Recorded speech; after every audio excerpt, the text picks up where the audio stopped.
Welcome back. We're visiting with Marian Pavel all the way from Bratislava, Slovakia.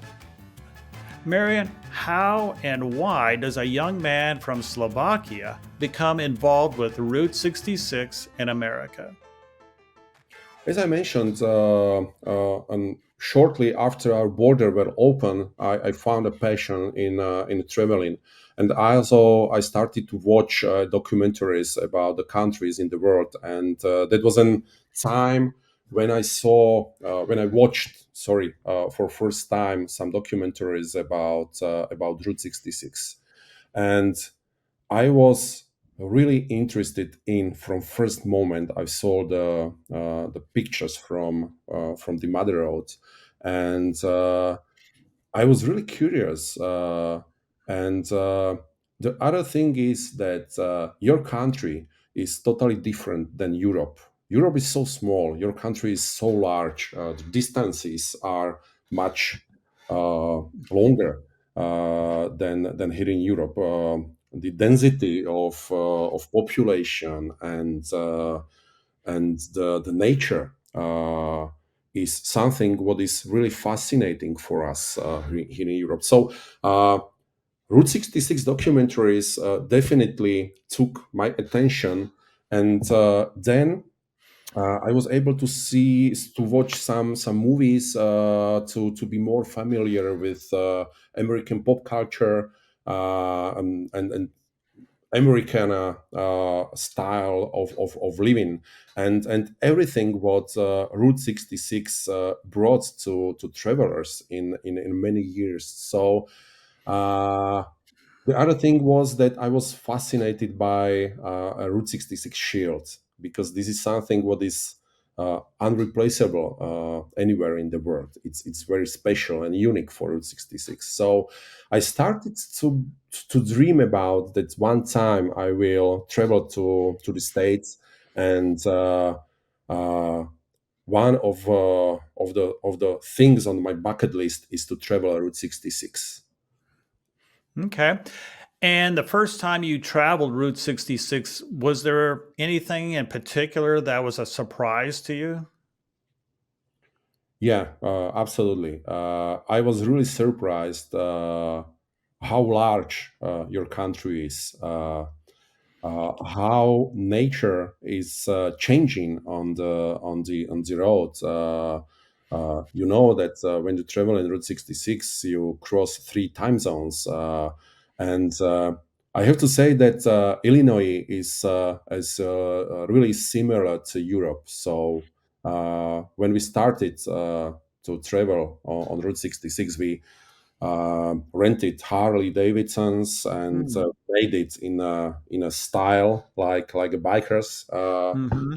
with my friends and my two uncles at the time, and we were really surprised how the country is changing. In Missouri, you can or Missouri, depending on which part Mm-hmm. of Missouri or Missouri you are. Uh, Mm-hmm. you can see a lot of forests. Oklahoma is changing, and you can see more prairie. Then you can see the other states, Texas, with a lot of cows and grass fields. Arizona with Grand Canyon and then mountains, and then the desert in California with the ocean at the end of Route 66.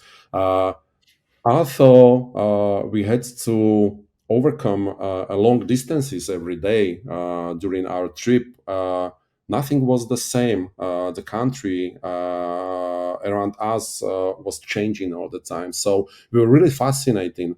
The other thing is uh, what is really different when you compare Route 66 with any other scenic European road is that uh, you are so lucky that uh, Americans were able to preserve many buildings, many gas stations, many places on Route 66, which are in the same condition like 100 years ago.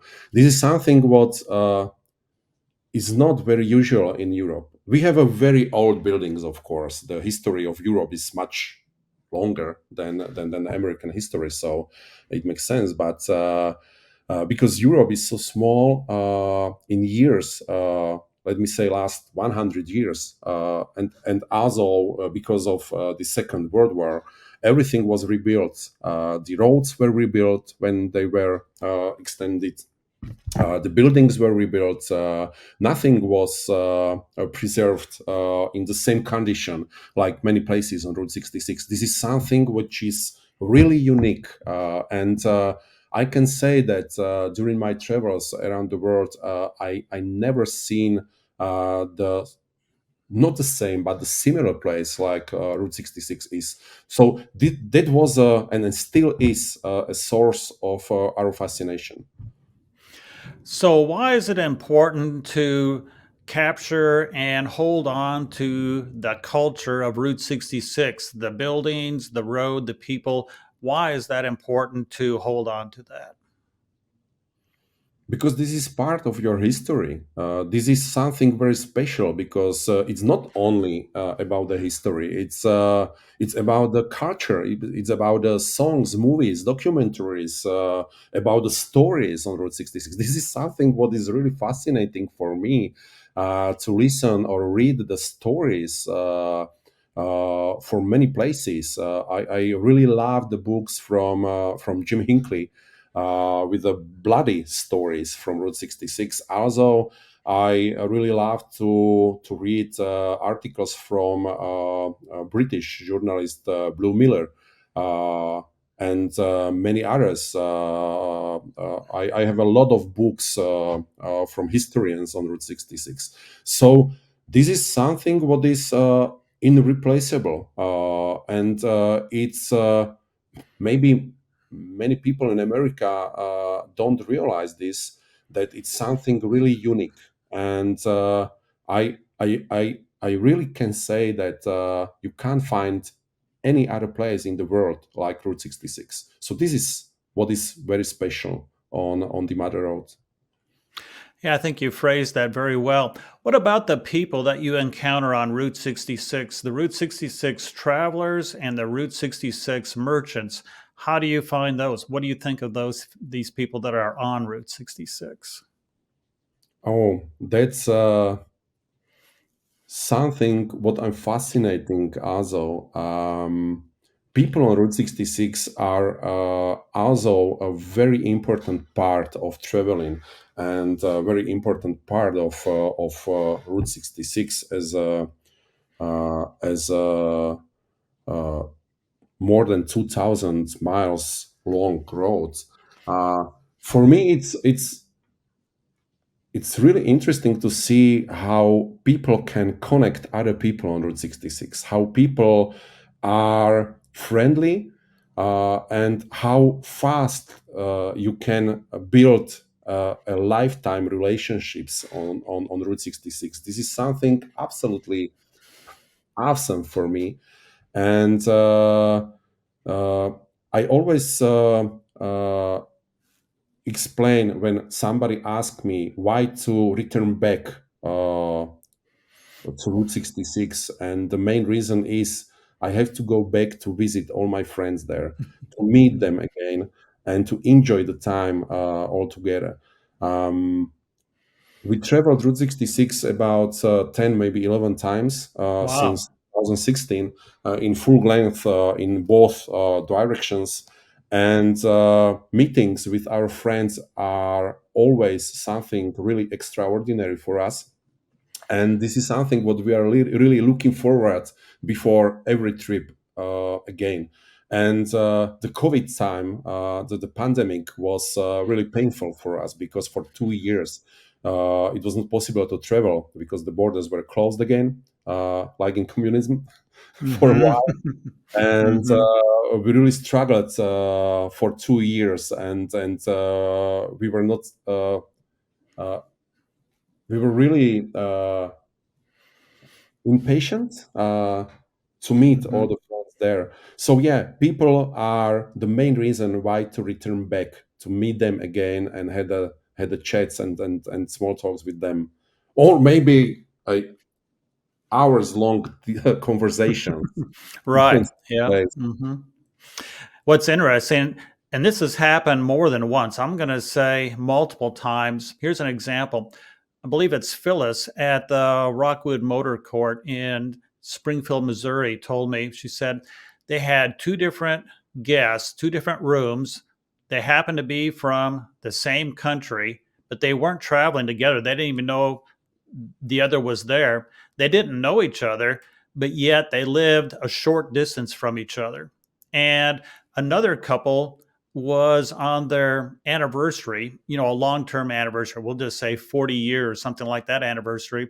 And another couple were on their honeymoon, and they too were from the same foreign country. I've heard these examples over and over about making friends from a distance where you live close together in another country. Yeah, that's true. And what is really interesting for me is that it's not about the friendships between travelers and people who are living and serving travelers on Route 66, but also between travelers which you meet on the road.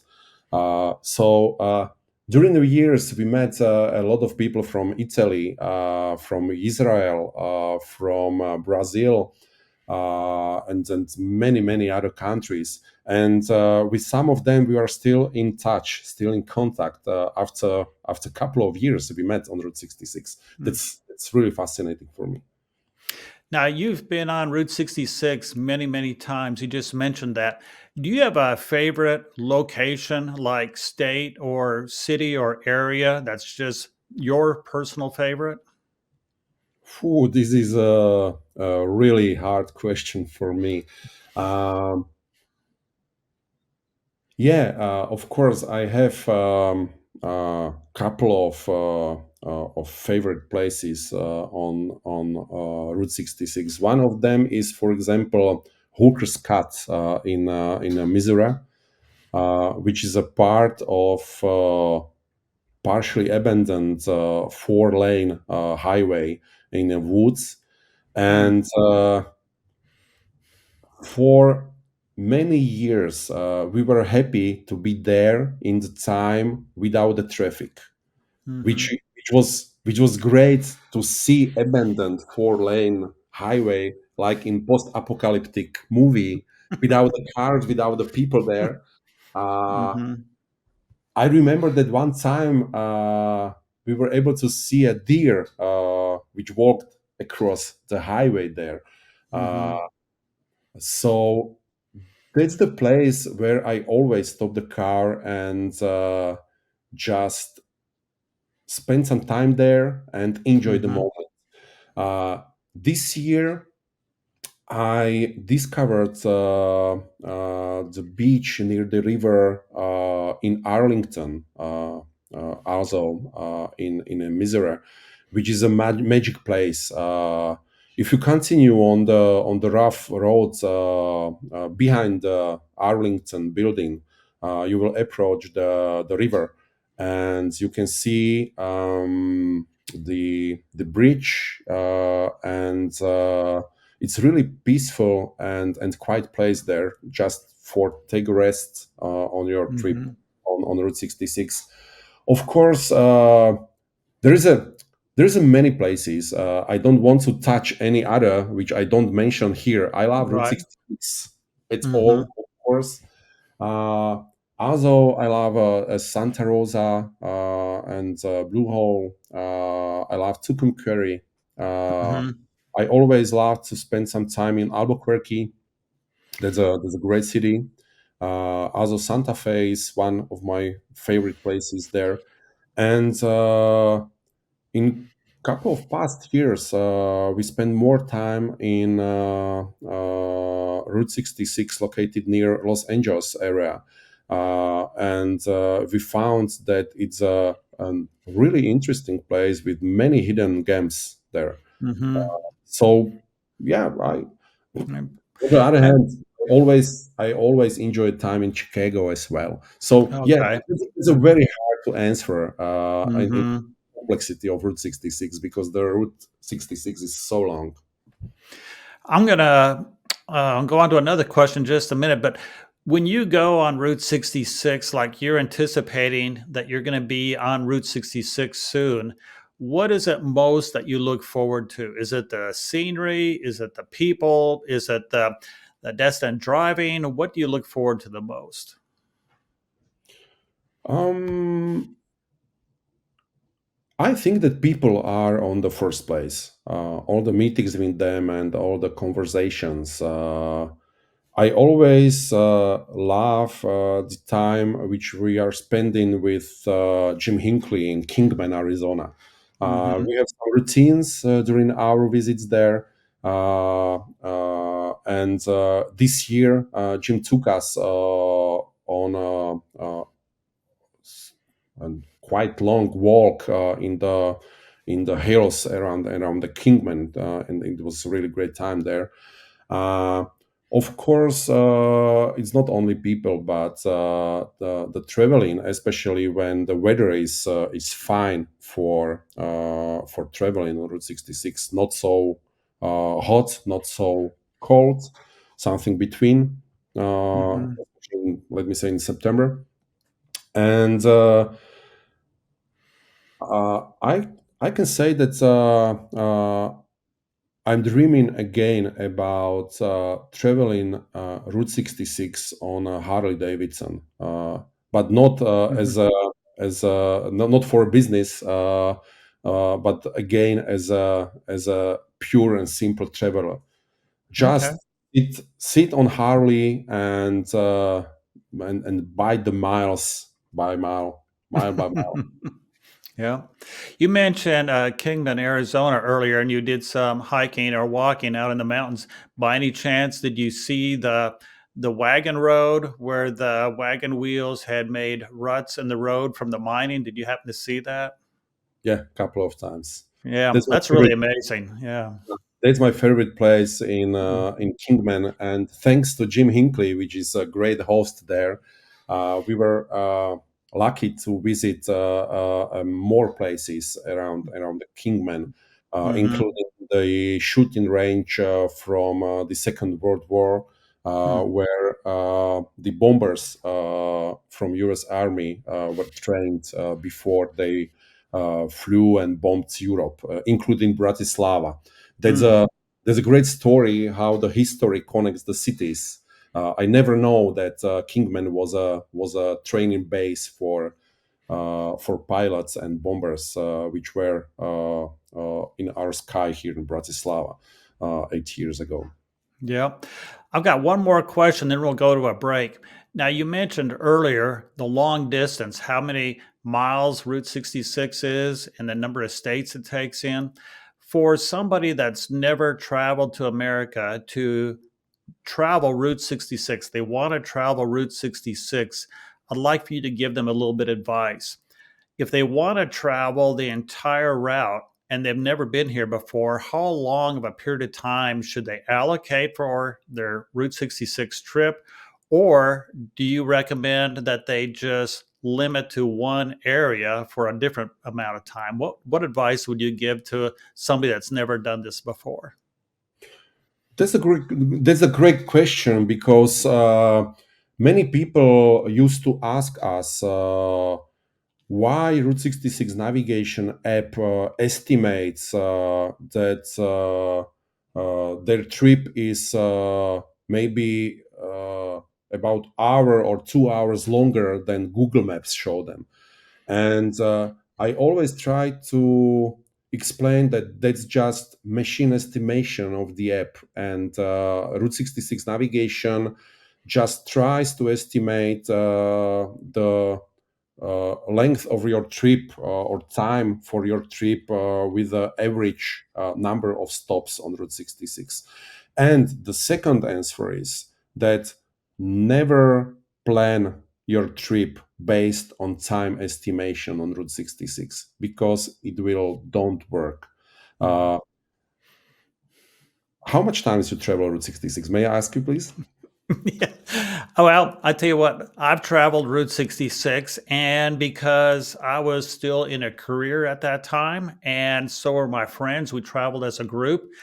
We actually broke it up into four different vacations or trips, and each trip that we took was a little less than 2 weeks. So, we never traveled Chicago to LA Mhm. continuously in one trip. Actually, probably took us maybe 4 years, a number of years that we each year we did another section. So, me personally, if I was from what I know, if I was to allocate time right now for a Route 66 trip, I would say at least a month. I mean, and again, for us being here, because I live in the United States, it's easier for us just to do one section at a time. So Yeah. that's what worked best for us. Did you know that this is usual way how Americans travel Route 66?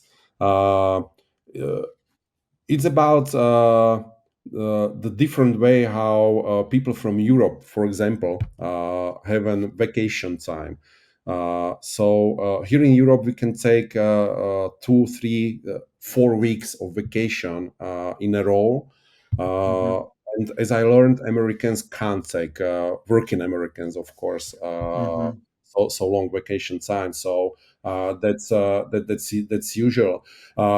Depends on how much time people have for Route 66. I always recommend to make no more than 200 miles per day. Uh, Hmm.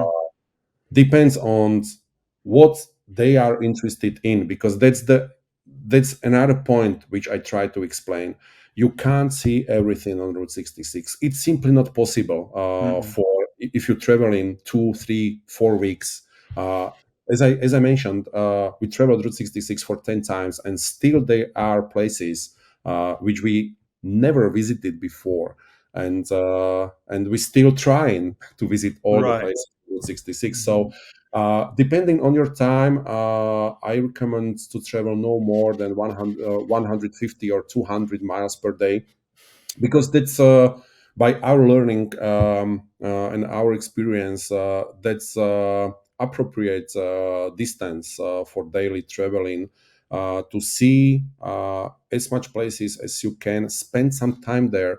Because the other thing what I really hate on traveling on Route 66 is something which we call as zoo tourism.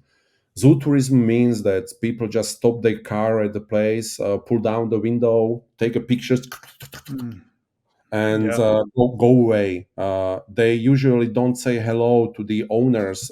They don't pull up the car and go outside and walk in to the building or into the business. Uh, Hmm.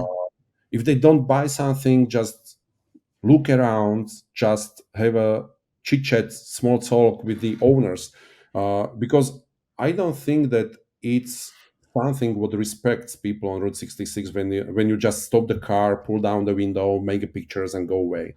So that's something what we also try to explain people, that this is not a part of traveling. The part of traveling is to stop at the place, spend some time there, and it's really achievable to stop for, if not for an hours, for a couple of minutes on each place which is interesting, and give your time to the people who are giving their service and their time to travelers on Route 66.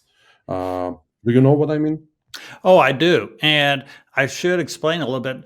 My wife and I and three other couples, we travel in our classic cars. I have a 1960 Impala. Another couple has a 57 Chevy Bel Air. Another couple has a 56 Bel Air. Another couple has a 1970 Chevelle SS 454. And when we travel, there are days we may not even make 100 miles because the goal is not clicking off the miles. The goal is to enjoy the trip and to experience the trip. And for me, because I'm kind of a people person, I enjoy visiting with people on the route. I mean, it could be the storekeeper, it could be the waitress, it could be other travelers. For somebody to miss all that, yeah, they were at the location, but they missed the trip. they miss the experience. And to me, it's all about the experience of Route 66, not just clicking off the odometer. I mean, that's just me. But just for example, next May, we're going to be going to the Fun Run, which starts in Seligman, Arizona, and goes to Topic, Arizona. And we're allocating 3 days, and we're probably only going to travel, I don't know, 200 miles at the most, but we're joining in an event. And just a couple, oh, maybe 2 months ago, I went out to Phoenix, and one of the things, even though it was not Route 66 related, one of the things that we really wanted to do, which we did, is we stopped at Midpoint Cafe for lunch because I just love that restaurant, and then we stayed at the El Rancho Hotel in Gallup, New Mexico, because even if I'm on a different business trip, I'm going to take in Route 66 where I can. And again, it's about the experience of the places and the people. Don't forget to stop in Vega in Milburn Price Culture Museum. That's the best museum I visited ever. Yeah, yeah. I haven't been there yet, but we will. And you were just talking about a little bit ago how you just can't take it all in. And what's funny is we've driven, and I didn't even realize it before, in Arizona.